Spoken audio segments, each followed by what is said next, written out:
Olá! No Brasil, a gente sabe que a saúde é um direito de todos, tá lá, garantido por lei. Mas, e se o exercício desse direito por uma única pessoa acabasse, de alguma forma, prejudicando o sistema de saúde para todo o resto da população? Hoje, a gente vai mergulhar nesse paradoxo que é bem complexo. Vamos direto ao ponto. A pergunta que vai guiar nossa conversa é essa aqui. Como é que pode uma vitória individual, lá no tribunal, se transformar, sem querer, num problema para a saúde de todo mundo? Bora entender como é que essa conta não fecha. Para a gente conseguir entender o problema, primeiro a gente precisa olhar para o ideal, né? Vamos começar pela grande promessa que está na base de todo o nosso sistema de saúde. Então, lá em 1988, com a nova Constituição, o Brasil criou um dos sistemas de saúde pública mais ambiciosos do mundo. O nosso Sistema Único de Saúde, o SUS. A ideia era, e ainda é, simplesmente revolucionária. Acesso para todo mundo, de forma igual, sem nenhuma exceção. E a base dessa promessa toda está nesses três pilares aqui.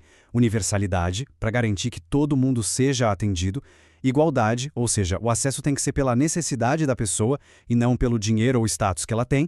E a integralidade, que é cuidar da pessoa como um todo, sabe? Da prevenção até a reabilitação. É um ideal, assim, realmente completo. Pois é, essa é a promessa que está no papel. Só que na prática, no dia a dia, a realidade da saúde no Brasil é bem mais desigual. E essa promessa, para muita gente, ainda está bem longe de ser cumprida.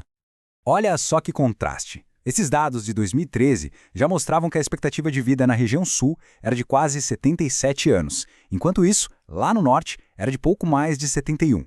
É uma diferença de mais de 5 anos de vida. Isso aqui escancara como a geografia, o lugar onde se nasce, impacta diretamente no direito mais básico de todos, que é o direito à vida. E quem são as pessoas que mais sentem o baque dessa falha do sistema? Os dados não mentem. Pessoas da classe E têm 6 vezes mais chances de não conseguir o cuidado de que precisam. Quem tem menos estudo, 3 vezes mais. Isso prova que, na prática, aquele princípio da igualdade, ainda está longe de ser uma realidade para todo mundo. E aí, diante dessa realidade tão desigual, o que acontece? Muitos cidadãos que não conseguem o atendimento que precisam procuram uma outra saída, a porta do tribunal. É exatamente aqui que surge um fenômeno que a gente chama de judicialização da saúde. O que começou ali nos anos 90 com ações bem focadas em medicamentos para HIV simplesmente explodiu.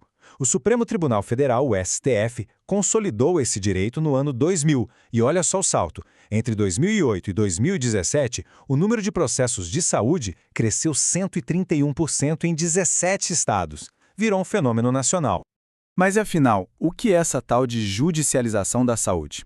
É basicamente isso, usar a justiça para forçar o Estado a dar um tratamento ou um serviço específico que, por algum motivo, a pessoa não conseguiu pelo caminho normal do sistema público.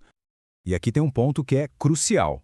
Mais de 71% dessas ações na justiça são para pedir uma coisa bem específica: medicamentos. Isso já dá uma pista muito importante sobre onde está o principal gargalo, a principal demanda da população. Só que essa solução individual, que parece tão justa, né, para quem consegue, tem um outro lado. Cada vitória no tribunal acaba gerando uma reação em cadeia em todo o sistema de saúde, com consequências que muitas vezes ninguém previu. Gente, dá uma olhada no tamanho desse salto. Em só 6 anos, a fatia do orçamento de medicamentos especializados, que foi consumida por decisões da Justiça, quase triplicou. Passou de 8% em 2012 para impressionantes 22% em 2018. É um dinheiro que deveria ir para políticas de saúde para todo mundo, mas que está sendo cada vez mais desviado para atender casos individuais. E não estamos falando de qualquer remédio, são medicamentos caríssimos. Nomes como Soliris, Vimizim, eles custam uma fortuna por paciente. E o detalhe mais importante é que a maioria deles nem faz parte da lista padrão do SUS. Então, na prática, a justiça está forçando o sistema a comprar produtos que ele não tinha planejado, nem tinha dinheiro previsto para isso. E aqui está o grande paradoxo dentro do paradoxo. Quem é que está usando essa ferramenta da justiça? A resposta é, massivamente, pessoas das regiões Sul e Sudeste, que concentram 85% das ações. As regiões mais pobres, Norte e Nordeste, representam só 7,5%. Ou seja, essa solução, a judicialização, acaba, na verdade, aprofundando a desigualdade que já existia. Todo esse cenário complexo leva especialistas a propor uma mudança de foco.